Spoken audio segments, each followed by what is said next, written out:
بسم اللہ الرحمن الرحیم۔ دوستو، کہا جاتا ہے کہ کسی علاقے میں قحط سالی پیدا ہو گئی۔ اس قحط سالی کی لپیٹ میں نہ صرف انسان بلکہ چرند و پرند سب اس کا شکار ہو گئے۔ مویشی مالکان بے حد پریشان تھے۔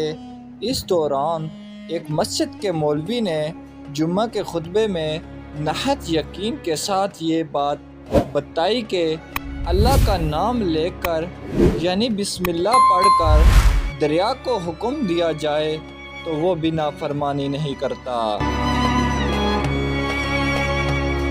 خطبہ سننے والوں میں ایک چرواہا بھی موجود تھا۔ مولوی کی یہ بات اس کے دل میں اتر گئی اور اس بات پر اس کا یقین کامل ہو گیا۔ اس نے واپس آ کر اپنی بکریاں کھولیں اور سیدھا دریا پر چلا گیا۔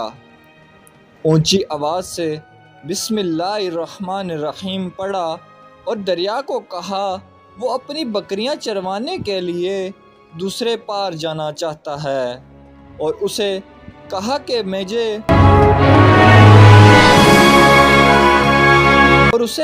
کہ مجھے اپنے اوپر سے گزرنے دے۔ یہ کہہ کر اس نے اپنی بکریوں کو لیا اور دریا پہ چلتا ہوا دریا پار کر گیا۔ دریا کے دوسری طرف کا علاقہ گھاس سے بڑا پڑا تھا تو کہ پتے بھی سلامت تھے، کیونکہ کسی کو یہاں تک آنے کی رسائی نہیں تھی۔ اس نے خوب اچھی طرح اپنی بکریوں کو سیر کروایا اور واپس لوٹ آیا۔ پھر یہ اس کا معمول بن گیا کہ وہ بکریاں پار چھوڑ کر واپس آ جاتا اور شام کو جا کر بکریاں واپس لے آتا۔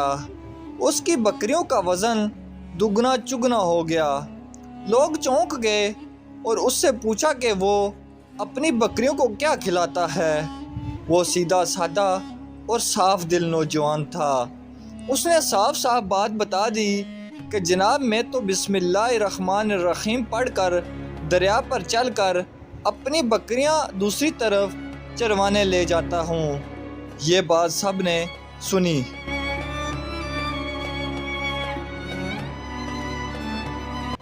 مگر کسی نے اس چرواہے کی بات پر یقین نہیں کیا، کیونکہ یہ ناقابل یقین بات تھی۔ مگر بات ہوتے ہوتے مولوی صاحب کے پاس پہنچ گئی۔ مولوی صاحب نے اس چرواہے کو بلایا اور سارا ماجرا پوچھا۔ اس چرواہے نے مولوی صاحب کو ہی حوالہ بنا لیا کہ مولوی صاحب میں تو آپ کا شکریہ ادا کرنے والا تھا۔ آپ نے ہی جمعے کے خطبے میں جو نسخہ بتایا تھا کہ بسم اللہ کہہ کر دریا کو بھی حکم دو تو وہ بھی انکار نہیں کرتا، تو میں تو بس آپ کے نسخے پر ہی عمل کر رہا ہوں۔ مولوی صاحب حیرت سے اس کے چہرے کو دیکھتے رہے۔ مولوی صاحب نے کہا، بھائی صاحب ایسی باتیں تو ہم ہر جمعہ میں کرتے ہیں، فقط ان کا مقصد لوگوں کا ایمان بنانا ہوتا ہے۔ مگر بکریوں والا ڈٹا رہا کہ میں تو بسم اللہ الرحمن الرحیم کہہ کر پانی پر چلتا ہوں اور بکریوں سمیت پانی پار چلا جاتا ہوں۔ آخرکار مولوی صاحب نے صبح خود یہ تجربہ کرنے کی ٹھانی، جسے دیکھنے چرواہے سمیت پورا علاقہ بھی آ گیا۔ مجمع زیادہ تھا۔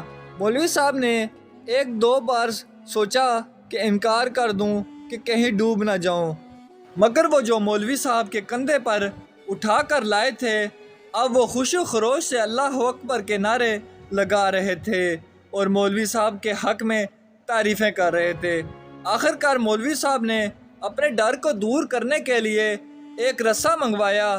پہلے اسے ایک درخت کے ساتھ باندھا، پھر اپنی کمر کے ساتھ باندھا، پھر ڈرتے ڈرتے ڈھیلا ڈالا، بسم اللہ پڑھا اور دریا پر چلنا شروع ہو گئے۔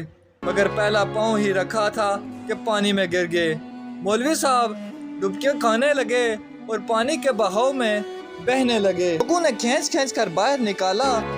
مولوی صاحب کی اس حرکت نے چرواہے کو پریشان کر دیا کہ مولوی صاحب کی بسم اللہ کو یہ کیا ہو گیا ہے، کیونکہ اس کا یہ روز کا معمول تھا۔ اس کے اپنے یقین میں کوئی فرق نہ تھا۔ اس نے بسم اللہ کہہ کر بکریوں کو پانی کی طرف اشارہ کیا اور خود ان کے پیچھے چلتا ہوا پار چھوڑ کر واپس بھی آ گیا۔ لوگ اسے ولی اللہ سمجھ رہے تھے اور اس کے حق میں نعرے لگا رہے تھے، مگر وہ سب سے بے نیاز سیدھا سادہ انسان تھا۔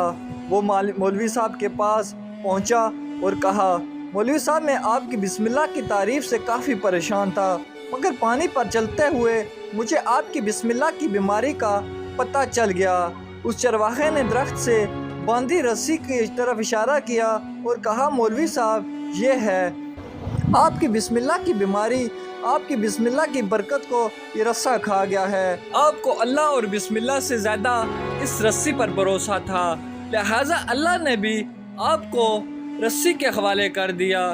پھر کہنے لگا، مولوی صاحب آپ بھی کمال کرتے ہو، میں نے آپ کے منہ سے سنا اور یقین کر لیا، اور میرے اللہ نے میرے یقین کی لاج رکھ لی، مگر آپ نے اللہ کا کلام سنا مگر یقین نہیں کیا، لہٰذا آپ کو اللہ نے رسوا کر دیا۔ محترم عزیز دوستو، یہی کچھ ہمارا حال ہے، ہماری نمازوں اور دعاؤں کا حال بھی یقین سے خالی ہے۔